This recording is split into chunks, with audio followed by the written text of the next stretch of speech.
Eh bien, bonjour, c'est Patrick. Un petit podcast pendant la nuit, là. Je suis en train de peindre. Alors, j'ai pas tellement envie de faire une vidéo du comment je peins, etc. J'ai plutôt envie de t'en parler. Voilà. Donc, dans le cadre de ce nouveau podcast, repartir à zéro, c'est vraiment repartir à zéro. C'est-à-dire se retrouver devant la toile, sans rien, sans idée en fait d'avoir déjà fait quelque chose.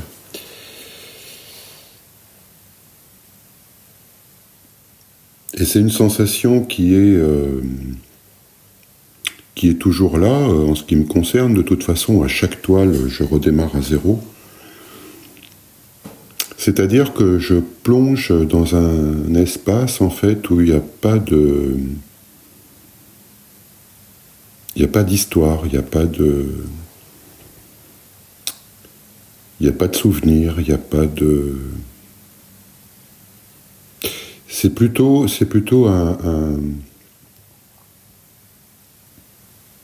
un espace de mouvement, en fait, où il y a quelque chose qui bouge, voilà, quelque chose peut-être qui bouge et qui en même temps est immobile. C'est paradoxal, encore une fois, mais ça bouge et c'est immobile. Comme une ondulation, peut-être. Voilà, ce qui pourrait ressembler à ça, c'est une ondulation qu'on trouve sur des appareils qui analysent des courbes, tu sais, des fréquences, des courbes. Je reviens souvent à ça d'ailleurs. Et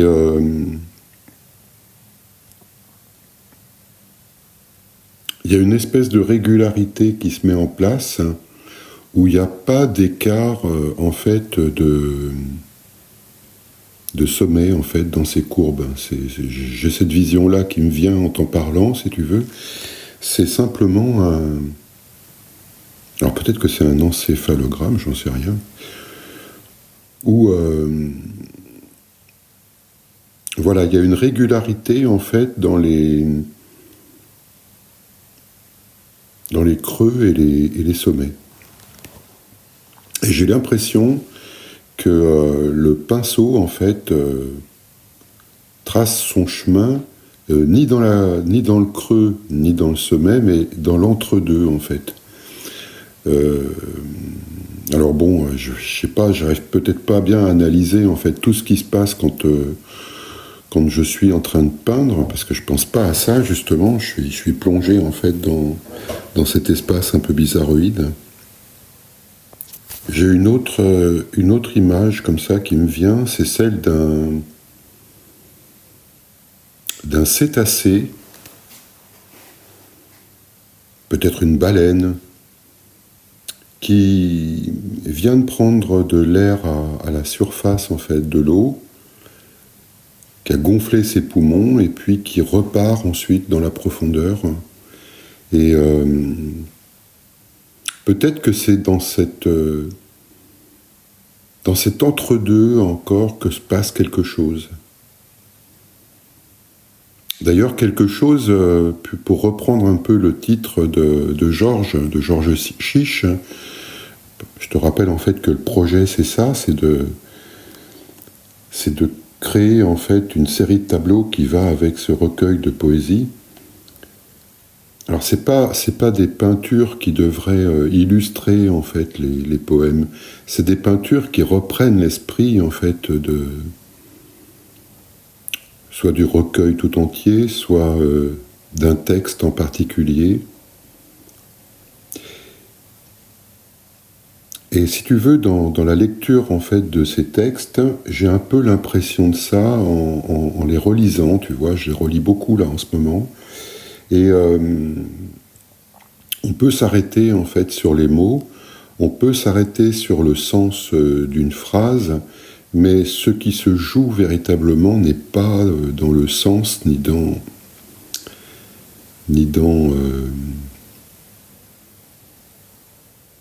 la vision typographique non plus, c'est pas ce qui donne en fait ce quelque chose en fait qui illumine. Tu vois, je regarde un petit peu la forme des textes. Ils apparaissent, si tu veux, ces textes d'une manière avec la banalité habituelle du texte, hein, si tu veux, c'est-à-dire sur une page blanche, des caractères noirs. Ils sont pas tout à fait noirs, ils sont gris sombres, hein, tu vois. Il n'y a pas un noir véritablement, et le papier non plus, dans l'éclairage où je le regarde, n'est pas blanc non plus, tu vois. Il y a donc un contraste entre la typographie et la couleur en fait du papier qui crée un contraste assez doux en fait, voilà. Et ce qui va bien avec le livre, tu vois, c'est quelque chose que je découvre en même temps que je t'en parle. Et c'est souvent comme ça en fait que les choses fonctionnent chez moi. C'est-à-dire que c'est pour ça que j'ai tellement de mal en fait à faire des plans et à me projeter en fait dans un moment ultérieur, parce que j'arrive pas à imaginer en fait un moment ultérieur. Moi, je suis là, je suis dans le moment en fait, et quand je pense, quand j'écris, quand je peins, je suis juste là, si tu veux. C'est bizarre, tu vois, de fonctionner comme ça, parce que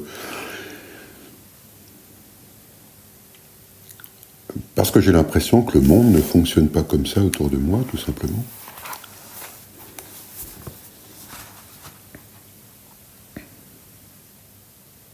Ça m'a posé beaucoup de soucis quand j'étais plus jeune. Maintenant, ça m'en pose un peu moins parce que je me suis habitué, mais c'est-à-dire que je dois switcher en fait entre deux mondes. C'est-à-dire le monde collectif, où il y a effectivement un temps, des projets, on doit se projeter, et puis mon monde à moi, si tu veux, qui est toujours en fait dans le moment, quoi. Alors pendant longtemps, ça a été un poids, ça, pour moi, parce que tu sais, c'est un peu l'image de l'oiseau sur la branche, tu sais, c'est un peu péjoratif, tu vois, comme image pour des gens qui font des actions logiques et suivies dans un plan, etc. Vivre dans le moment, un peu au jour le jour aussi, tu vois, c'est aussi l'expression au jour le jour. Un jour, il y a quelqu'un dans une expo qui m'a dit, on discutait, puis je racontais un peu mon parcours, et il disait Pierre qui roule n'amasse pas mousse. Et du style, si tu veux, comment tu veux arriver à construire quelque chose si tu es toujours en train de te déplacer et de rouler. Et là-dessus, j'ai eu cette réponse, en fait, de dire que j'avais pas besoin de mousse, quoi. Moi, je préférais être poli, si tu veux, être comme à ce moment-là, si je suis un caillou, être comme un galet poli, voilà.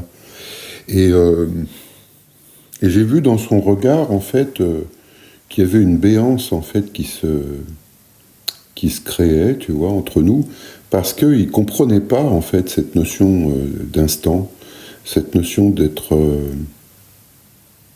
sans projet aussi, tu vois, enfin. C'est pas être sans projet complètement, on a toujours des projets, on est tenu de toute manière par la vie quotidienne, mais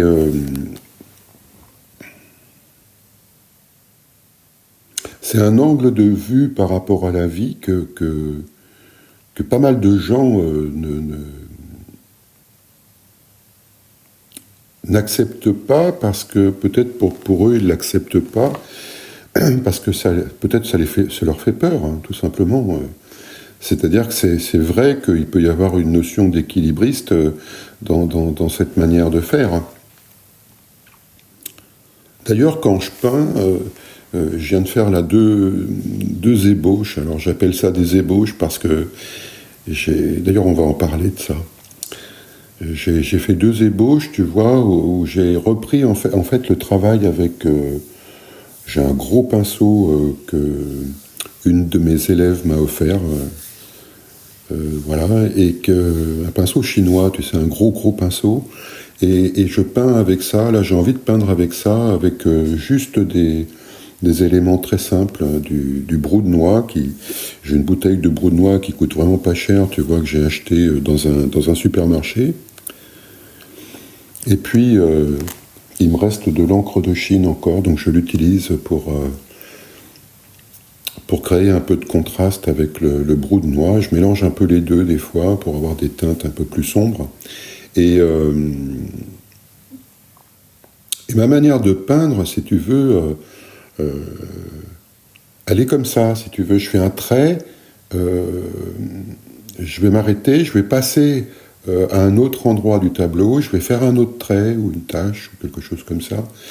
Mais il ne va pas y avoir une continuité, si tu veux, d'un trait relié à un autre tout de suite. Il va d'abord y avoir des signes, comme une occupation de l'espace simultanément en plusieurs points. Et alors, oui, c'est ça, c'est mettre des signes en fait dans l'espace à plusieurs endroits en même temps, quasiment. Donc ça, je le fais très très vite. Et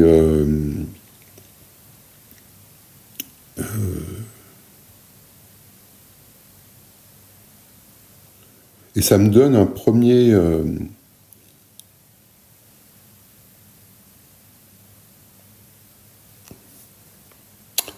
aperçu de quelque chose. Alors, je dis quelque chose parce que même si je pars avec l'intention de travailler sur ce recueil de poèmes et donc sur la notion de visage, de ce qui se présente en face de moi, en fait, c'est ce que je comprends, moi, dans la notion de visage.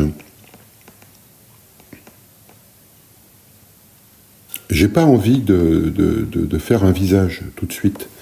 J'ai envie, en fait, que le visage se construise avec cette constellation de signes, de traits, de taches, de collages, des fois, qui sont un peu effectués par hasard, qui sont effectués dans un désordre, dans un illogisme même,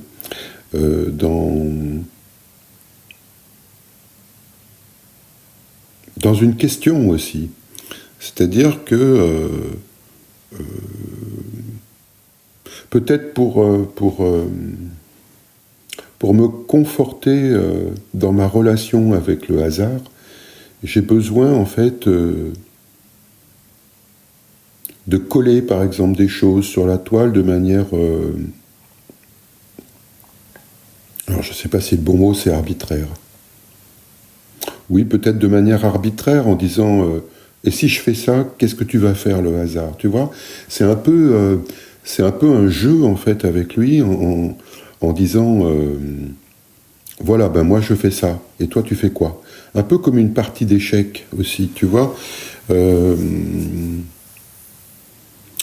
Sauf qu'on ne prévoit pas 10 coups d'avance. Et quand je jouais aux échecs, je jouais beaucoup aux échecs quand j'étais jeune. Alors tu sais que les jeux d'échecs, c'est quelque chose d'incroyable en fait, parce que en fait l'échiquier c'est l'univers. Donc quand tu joues aux échecs, tu as vraiment l'impression en fait d'agir en fait sur le monde. Alors bien sûr, il y a l'adversaire, mais l'adversaire est caché. Il est un peu comme le hasard d'ailleurs, tu vois, il est imprévisible de nature. Donc comment affronter sur un échiquier l'imprévisible? Alors moi j'avais lu un tas de bouquins, si tu veux, sur les ouvertures, etc. Comment manipuler des pions, et puis prévoir 10 coups après, selon ce que l'autre fait, t'as plein de possibilités après. Et bon, comme je suis pas très fort en maths, Je pense qu'il faut avoir un esprit très très mathématique pour lire et comprendre et assimiler ce genre de littérature. Moi, j'avais trouvé une stratégie qui fonctionnait pas mal. C'est que je jouais très vite et je jouais de manière imprévisible. Et à chaque fois que je jouais un pion, si tu veux, c'est comme si je voyais en fait toutes les possibilités, mais sans, tu vois, sans les formuler, quoi. C'est comme si j'avais une vision panoramique de toutes les possibilités en fait que ce coup que je venais de jouer pourrait entraîner chez l'autre. Et à ce moment-là, quand je comprenais en fait que l'autre avait percé en fait ma stratégie, j'étais aussi capable de modifier complètement cette pseudo-stratégie, parce que je ne peux pas appeler ça vraiment une stratégie, puisque c'était dans l'impulsion et dans le hasard finalement. Et j'avais cette possibilité-là de remodeler en fait tout le jeu systématiquement dès que je comprenais en fait que l'équilibre des forces s'était modifié. Alors c'était très empirique, hein, contre certains joueurs, je perdais bien sûr, hein, je gagnais pas tout le temps. J'allais dans un café en fait dans la rue Saint-Jacques où il y avait des joueurs d'échecs. Et je m'amusais en fait à ça, si tu veux. Alors, dans un premier temps, j'ai essayé de faire comme tout le monde, donc de lire des ouvrages en fait sur le jeu d'échecs. Et puis à partir d'un moment, j'ai abandonné. J'ai dit non, j'y vais comme je suis, avec ce que j'ai, et je suis dans l'instant. Et tu vois déjà, alors quel âge je pouvais avoir? Là, j'étais étudiant, je devais avoir, je sais pas, 18 ans, 19 ans, tu vois. Et j'avais compris quelque chose là-dedans que j'utilisais pas du tout dans la peinture. Hein. À l'époque, c'était vraiment de la copie, un travail en fait de reproduction, d'aller dans les musées pour recopier, tu vois. C'était ou l'étude des peintres, etc., des peintres connus, etc., les mouvements artistiques. Et il fallait avaler du savoir, tu vois, il fallait avoir, il fallait se fabriquer une mémoire. Et j'avais besoin, en fait, de ces parties d'échecs pour me relier à ce hasard. Donc, en fait, la peinture, hein, si tu veux, c'est un peu la reprise de cette sensation, de cette évasion également, tu vois, par rapport à un monde de règles cartésiennes ou de règles rationnelles ou de règles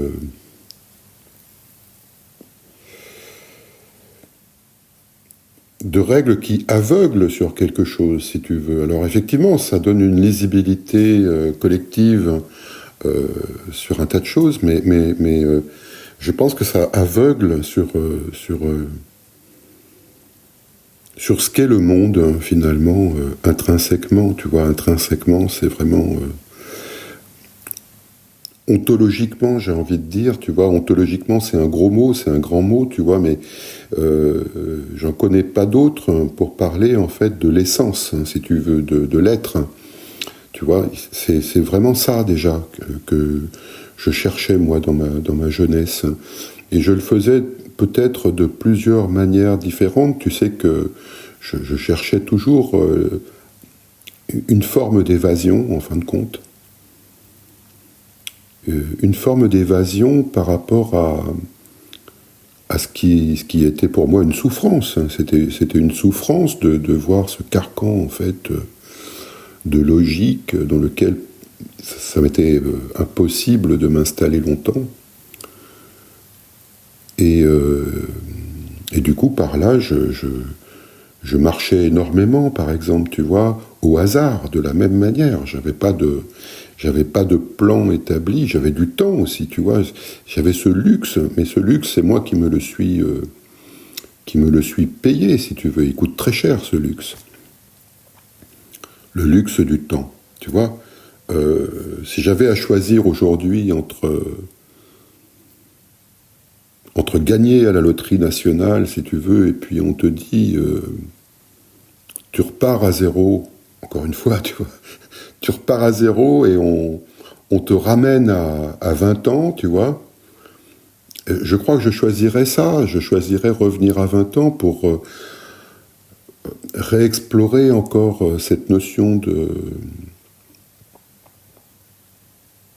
hasard du monde, de ce quelque chose, en fait, tu vois, qui pour moi est une richesse bien plus importante que tout l'or du monde, tu vois. Voilà, donc cette nuit-là, il doit être... il est 3 heures du matin, tu vois. Il est 3 heures du matin, alors je sais, c'est pas raisonnable, je devrais dormir, je devrais laisser la machine à laver faire son travail de machine à laver, et puis me proposer le lendemain matin de belles connexions, comme je l'ai dit dans l'émission précédente.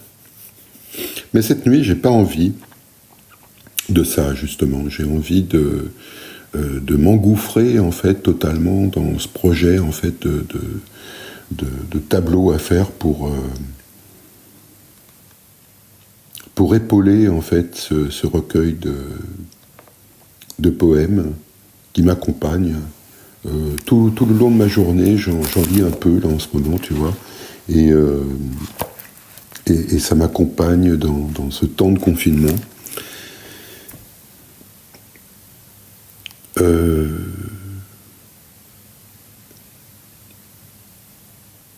Peut-être que cette émission, elle aura plus de silence, en fait, que de mots.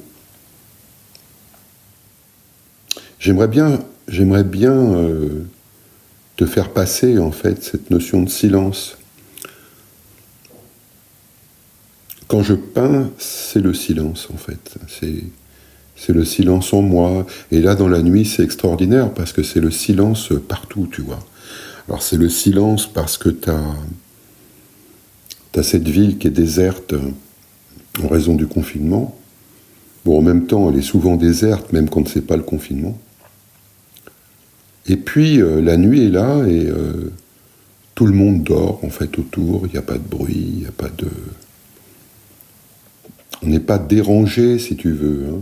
Alors, être dérangé, ça voudrait dire qu'on est rangé, ce qui n'est pas du tout mon cas. Je ne suis pas rangé.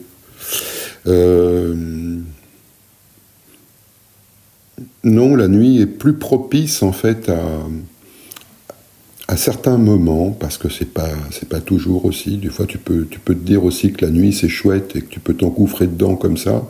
Et puis, finalement, la fatigue te gagne. Tu tournes en rond, et puis il y a plus d'énervement, en fait, qu'autre chose. Et la nuit est un échec à ce moment-là. Mais là, je suis assez content, en fait, de ce qui s'est produit. Tu vois, j'ai somnolé un petit peu après le dîner, tu vois, j'ai été m'allonger un peu, et puis à minuit, j'étais en forme, quoi. Je me suis réveillé, il était minuit, et mon épouse est partie se coucher, et je me suis dit, bah tiens, je vais revenir un peu dans l'atelier pour m'accrocher, en fait, à cet élan, en fait, d'hier, qui me disait repars à zéro, montre ce que c'est de repartir à zéro, et fais-le. Donc c'est ce que je suis en train de faire. Alors je sais pas du tout, en fait, oui, je voulais te parler de ça. Tu vois, j'ai fait un petit texte avant de faire le podcast, hein, que tu pourras trouver sur mon blog. Alors je me suis planté, il faut que je corrige, parce que j'ai mis propos sur l'écriture, alors que c'est dans propos sur la peinture, mais bon, je corrigerai. Et Et finalement, ça a un lien avec l'écriture. Hein, ces deux ébauches que j'ai fait cette nuit, c'est en lien avec l'écriture. Parce que quand j'écris, je te dis souvent, je prends un mot comme ça. Alors je ne sais pas si c'est au hasard, c'est un mot qui passe et sur lequel je m'accroche. Un peu comme un tapis volant, tu vois, pour reprendre un peu des images de contes et légendes. Et à travers ce mot, en l'utilisant, en le faisant tourner un peu dans tous les sens, comme je fais avec mes tableaux, ce mot devient quelque chose justement qui illumine. C'est-à-dire que ça illumine des paragraphes qui viennent se poser en fait sur le traitement de texte, un peu comme si en fait je dégageais du blanc de la page des choses. Et en fait, mon travail en peinture d'aujourd'hui, c'est exactement la même chose parce que c'était deux toiles en fait qui étaient déjà peintes et sur lesquelles il y avait des choses qui m'intéressaient plus. Je sentais plus de cette irradiation, si tu veux, de l'illumination. J'étais plutôt indifférent en fait à ce qui se produisait dessus, et donc j'ai tartiné en fait ces deux toiles avec du gesso. Et donc j'ai retrouvé en fait une surface claire, une surface blanche, mais pas véritablement blanche, puisque en dessous il y avait des couleurs. Donc en mettant seulement une couche de gesso, je peux pas atteindre au blanc pur. Il faudrait pour ça que je mette 3-4 couches, et j'avais pas envie. Je voulais garder quand même un peu un lien avec ce qu'il y avait eu en dessous, mais sans qu'il soit véritablement visible. Et puis j'ai collé ensuite des morceaux d'essuie-tout. Tu vois, c'est intéressant quand on fait des choses comme ça, tu vois, on prend le rouleau d'essuie-tout, ou on prend des... Moi, j'utilise beaucoup des chutes, tu vois, comme j'essuie pas mal mes peintures, je fais des essuyages. J'ai tout un tas de morceaux, en fait, d'essuie-tout dans un sac, qui sont secs, des fois ils sont même durs, tellement il y a eu du frottage, de l'essuyage dessus, et ça fait des espèces de concrétions comme ça que je peux utiliser après pour les coller sur mes toiles. Et ce terme d'essuie-tout, il est pas anodin, je pense, dans l'utilisation de ce matériau, parce que quelque part, effectivement, il y a une notion d'essuyage, d'effaçage en utilisant ce matériel. Alors pas forcément visible sur la toile, je recouvre pas évidemment toute la toile avec de l'essuie-tout, mais certaines parties. Et il y a une notion symbolique, en fait, voilà ce que je cherchais comme terme. Il y a une notion symbolique dans l'usage de l'essuie-tout qui fait que, effectivement, peut-être que ça me sert à effacer en fait le vécu, effacer le passé, effacer la mémoire, effacer ce qui a été peint et que je veux plus peindre, effacer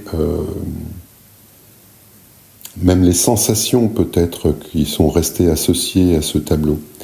Tu comprends ? Donc du coup, essuie-tout, c'est aussi se détacher en fait d'une vision antérieure, non seulement en fait de ce tableau précisément, mais de la peinture aussi, tu vois.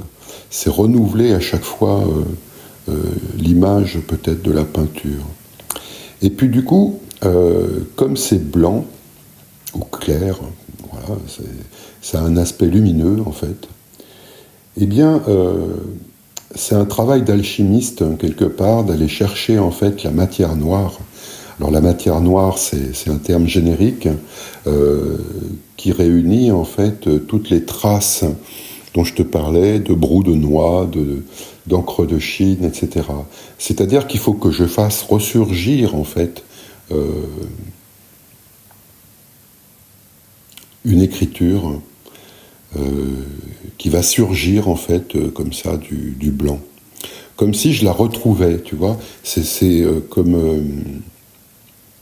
comme des retrouvailles incessantes, mais qui sont jamais les mêmes, voilà. Et du coup, j'ai fait ça, tu vois, j'ai fait ces 2 tableaux, et le texte que j'ai écrit, j'ai voulu l'appeler Ébauche. Tu vois, c'est quand on repart de zéro et qu'on sait rien finalement, eh ben on fait pas une œuvre, tu vois, on fait des ébauches, on fait peut-être des esquisses avant, tu vois. Alors j'ai pas fait d'esquisses physiquement, j'en ai fait beaucoup dans ma tête, mais finalement elles me servent de rien, tu vois. Là où vraiment le point de rencontre s'effectue, c'est quand je suis sans filet, c'est-à-dire que je peux pas me dire je vais faire un brouillon, tu vois, et puis après je vais le recopier pour améliorer, etc. J'arrive pas à me dire ça, c'est contre nature, voilà. Donc il faut que je sois dans le vif, dans le dur, en fait, pour que la chose, en fait, se produise. Et j'étais arrivé à terminer, en fait, toute cette installation, en fait, de signes et puis de tâches. Et donc j'ai fait mon texte que j'ai appelé Ébauche. Et je me suis posé la question, tu vois, en fait, quel est l'écart entre l'ébauche et ce qu'on appelle une œuvre d'art? Qu'est-ce qui fait, par exemple, que tu vas dire ah ben il manque quelque chose, c'est imparfait. Qu'est-ce qui fait que tu vas dire c'est pas abouti, tu vois? Alors que tu viens de faire quelque chose, si tu veux, tu viens de le faire. Alors pourquoi avoir ce jugement sur ce qui vient de se faire? Qu'est-ce qu'on essaye de récupérer à travers ce jugement? Eh bien, c'est son histoire, tu vois, c'est toujours l'histoire qui revient à la charge. Dès qu'on lui laisse l'opportunité, elle revient. C'est-à-dire que, bien sûr, ma propre histoire, mais l'histoire de la peinture en général, tu vois, dans le cas présent, puisque je peins, automatiquement, dès que j'ai réalisé quelque chose en peinture, que je sors en fait de ce mouvement de peindre, automatiquement l'histoire revient et je cherche en fait à raccrocher en fait le tableau à soit à mon histoire particulière, soit à l'histoire de la peinture. Et à ce moment-là, évidemment, je suis pas de taille, si tu veux, à lutter contre ça. C'est pas possible. Automatiquement, je suis perdant. Je suis perdant parce que qui suis-je, moi, Patrick Blanchon, peintre, pour me mesurer en fait à ces grands noms en fait de l'histoire de la peinture. Tu vois, c'est la première chose qu'on pourrait se dire.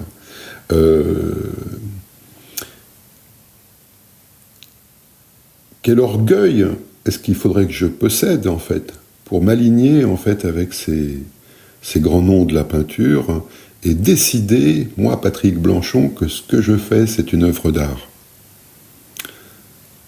Et c'est un écart, si tu veux aussi, ça. Tu vois, à mon avis, il y a la même distance entre cette notion d'ébauche et d'œuvre d'art que entre ce que j'appelle, moi, être peintre et artiste. J'ai le même écart, si tu veux. Je découvre, en fait, que c'est le même écart. Et cet écart, en fait, il est constitué de quoi? Il est constitué, en fait, du recul par rapport à ce moment où on peint, où il n'y a pas d'histoire, où il y a uniquement ce mouvement un peu sinusoïdal, tu vois. Alors je sais plus, peut-être qu'on appelle ça quand on rentre, tu sais, en méditation, on rentre dans des ondes particulières. Je crois que c'est des ondes alpha, mais je me trompe peut-être, je sais plus. Et voilà, c'est un état particulier, si tu veux, où il y a pas de pensée, il y a pas d'histoire, quoi.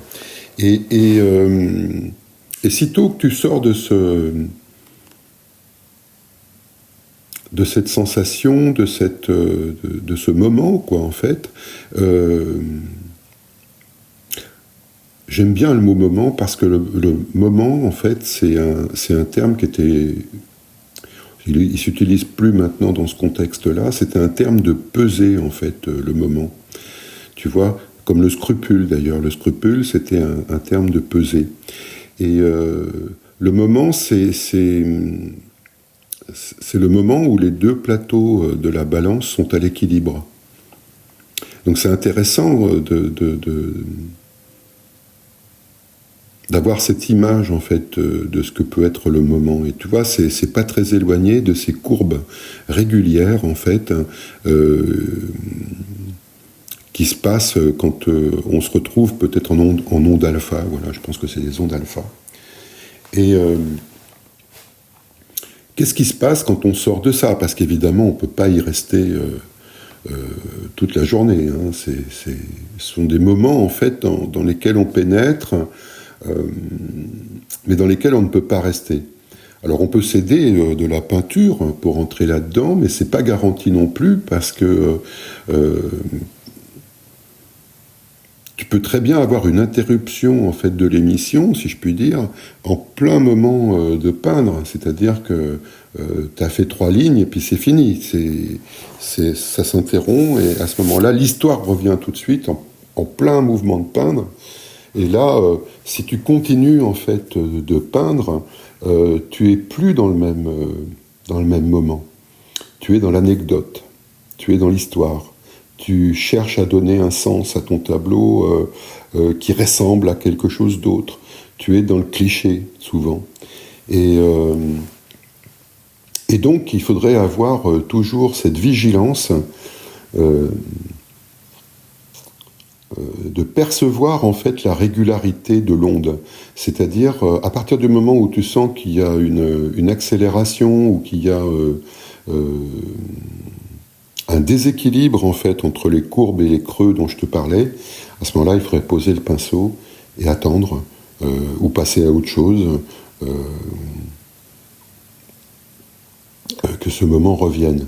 Alors, il y a des moyens, en fait, qui favorisent, en fait, l'arrivée d'un tel moment. Tu peux y arriver par la méditation, tu peux y arriver par l'installation d'un rituel.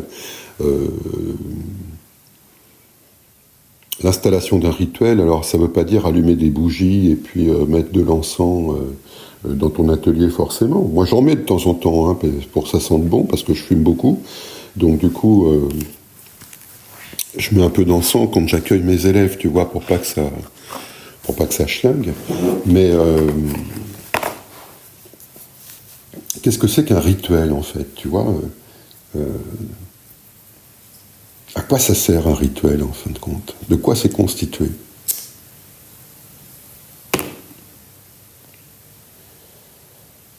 Un rituel, c'est une histoire qu'on se raconte pour sortir de l'histoire. Ah, c'est encore un truc paradoxal, ça. Là, si tu regardes tous les grands mythes, en fait, à l'origine, ils étaient faits pour être racontés oralement au groupe, hein, si tu veux. Tu avais un conteur qui réactualisait, en fait, soit une cosmogonie, soit l'histoire d'un grand héros appartenant au groupe. Mais le héros était l'incarnation, en fait, de différentes forces ou différentes puissances ou différentes faiblesses, hein, d'ailleurs. Et le conteur, quand il chantait, parce que c'était souvent chanté au début aussi, ça, parce qu'on mémorise mieux par le chant. Et puis il y a aussi cette transe dans laquelle on peut pénétrer aussi par le chant. Donc le conteur racontait au groupe, en fait, ce mythe, cette histoire, et le groupe rentrait dans cette histoire et la revivait, en fait, avec le conteur. Ils revivaient collectivement, en fait, cette histoire, et ça les faisait pénétrer, en fait, dans ce temps, si tu veux, particulier, dont je parle, dont je suis en train de parler là, tu vois. C'est-à-dire un temps où il n'y a pas d'histoire. Et donc le mythe, si tu veux, qui est une histoire, a cette propriété d'actualiser quelque part l'éternité. Une forme d'éternité, mais dépourvue d'histoire. Ça a l'air complètement dingo ce que je dis encore, mais comment je pourrais le reformuler mieux, ça ? Oui, c'est dans l'installation d'un rituel. Non, je perds pas de nord. L'installation d'un rituel, en fait, ça sert à ça. C'est créer, en fait, une histoire qui va te faire sortir de l'histoire. Et comment est-ce qu'on fait pour créer ce genre de rituel, en fait ?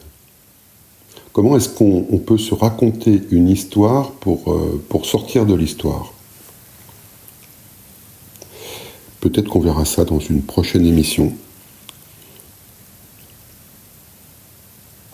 Sûrement même.